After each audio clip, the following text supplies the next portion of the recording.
Hello everyone. Today let's talk about the expandable storage in the Supernote Manta. So it comes with 32 gigabytes, by default on board, and you have the option now where you can put a micro SD card in the back of this thing. When you're getting in here, you do have to kind of pry it open there and then maybe slide in. I use a credit card to kind of get the little snaps up, and then you slide this thing back, and then you get access to the SD card in there. This is a bit tricky getting this thing off, but as long as you're kind of careful with it, you're probably not going to break anything. But it is plastic, so be careful taking this off and putting it back on. Now, once you get that SD card inside of your Supernote device, what you will see is this SD card folder get created automatically. And it will put the name of the SD card on here, whatever was named for this SD card when it was formatted will show up here.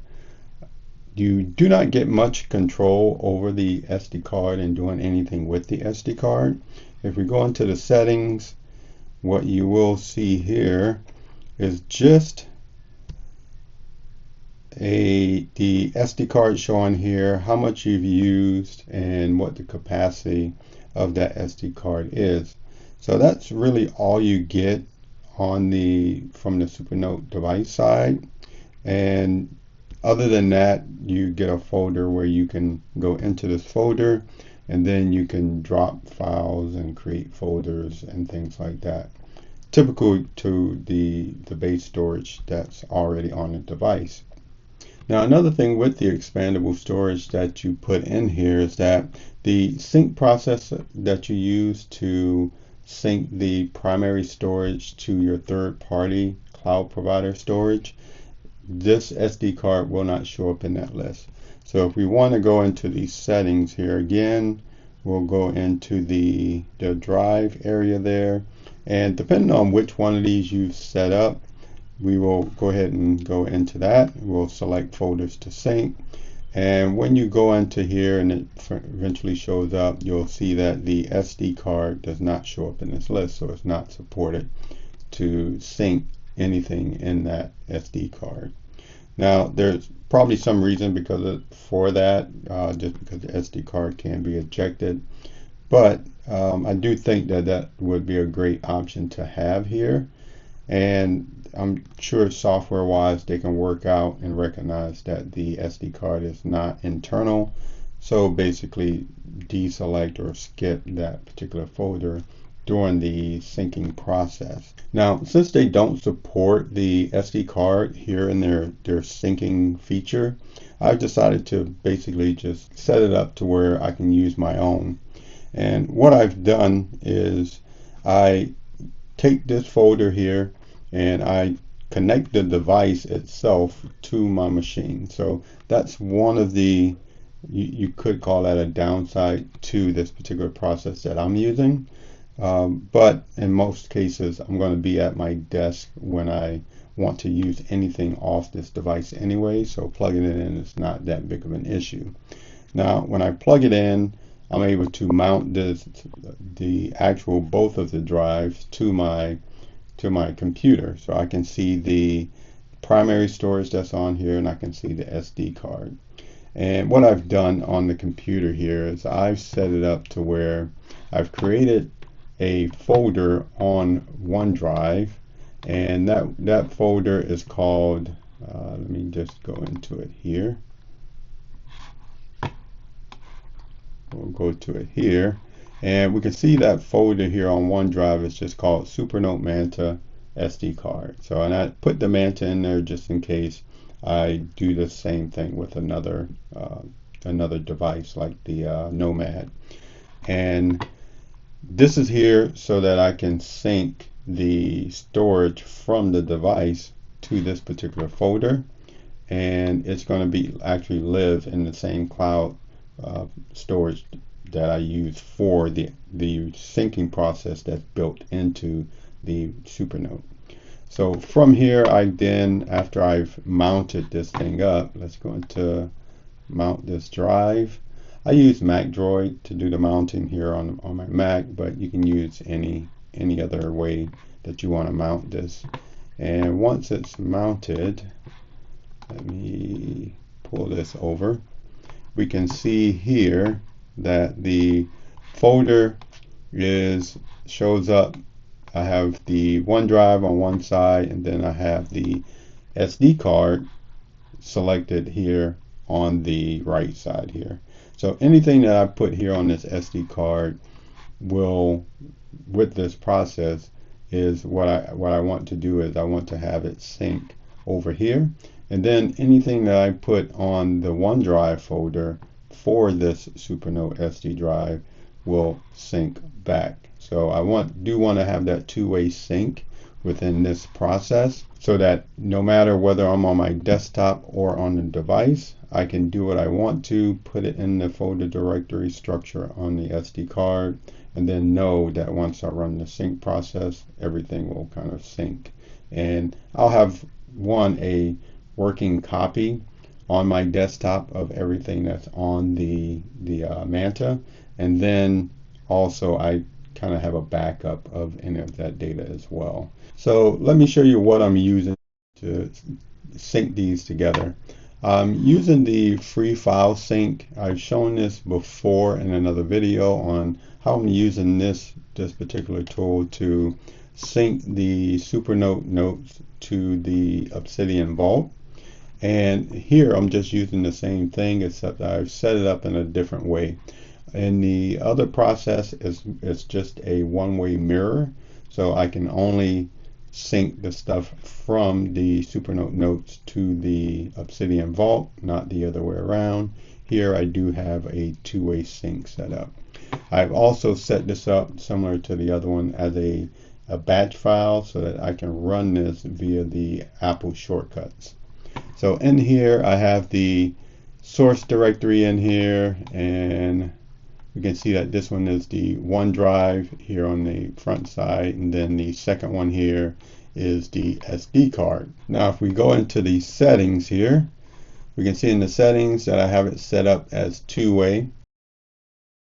I also have a filter for the Android folder. So on the Supernote Manta, let me go here, you'll see that there's an Android folder, and this has some stuff from the Supernote that's put in here by default. I was getting errors on some of this stuff too, so I just excluded it. I don't really care about bringing that over. I really only want to have the stuff that I put on the SD card come over and have that stored on my system. So I've excluded that here. If there's any other things you want to exclude, this is where you would put those. And then on the comparison side, I've made no other changes. I just have to default where it goes off of the file time and size. So that's all set there. So if I was to, on the Supernote, let's just say I create a new folder, I'll leave it as untitled folder there, and I came in here and I wanted to do the two-way sync, I can easily just come in here and run that process, and then you can see that the untitled folder copied over to the OneDrive area here. So now it's sitting on both. If I came over and I wanted to delete this, first let me compare folders and then do the sync, and you can see that it disappears here now. Now I've taken this batch file, I've saved this as a batch file, as I mentioned before. You can come in here and you can just do save as when you save as batch job, and then you can give it a name and put it in a certain location. What I've done here is I've also created a shortcut for this. And if we open up my shortcuts, we can see that it's right here. We will edit this and see what that looks like. This is what the command I am running, just free file sync, and then the direct path to that file. So not too much craziness going on here. This is pretty simple. Take a screenshot or whatever, and you can replicate this on your end if you want to do it this way. Now with this, I can come in here and do the same thing. Let's just go over here and we'll create a folder And now that I have that folder there, I can come in here and I can run the shortcut, and we can see that it copies it over like it should. We'll come and delete it from here.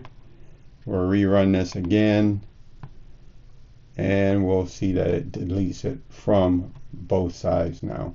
Now all I have to do is plug the Manta into my computer here, run this process. I know that anything that I put on the desktop within the OneDrive folder will sync over to the device, and anything on the device SD card will sync over into this OneDrive folder. So pretty easy, straightforward.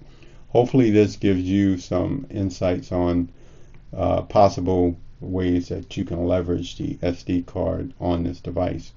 Now, one thing I did get when I popped my SD card in, and then a little time after, I started getting this message here about your SD card has been ejected every time that I woke the Supernote up. So I closed the cover on it, and then when I opened it up to actually start writing, I would get this message from time to time. I got with Supernote support, and they gave me a few different things to look for, and one of them was to make sure that the SD card was formatted in NTFS. Now I'm on a Mac. I have a Windows device, but since I left my IT job, I haven't used Windows or even NT or a Windows server in a long time.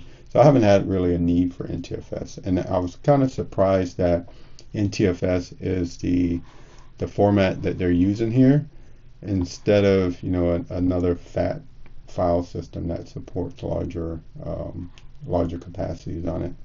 But I went and reformatted the device, pulled out my old Windows Surface laptop, and formatted the SD card, plugged it back in, and ever since I've not seen the message. So I'm thinking it's resolved right now, but if you're getting this particular error pop up after you put in your SD card, you might want to try reformatting as NTFS. Okay, so that's going to be it for this video. Hope it provided some value to you. If it did, don't forget to like and subscribe to the channel. And until the next time, have a nice day.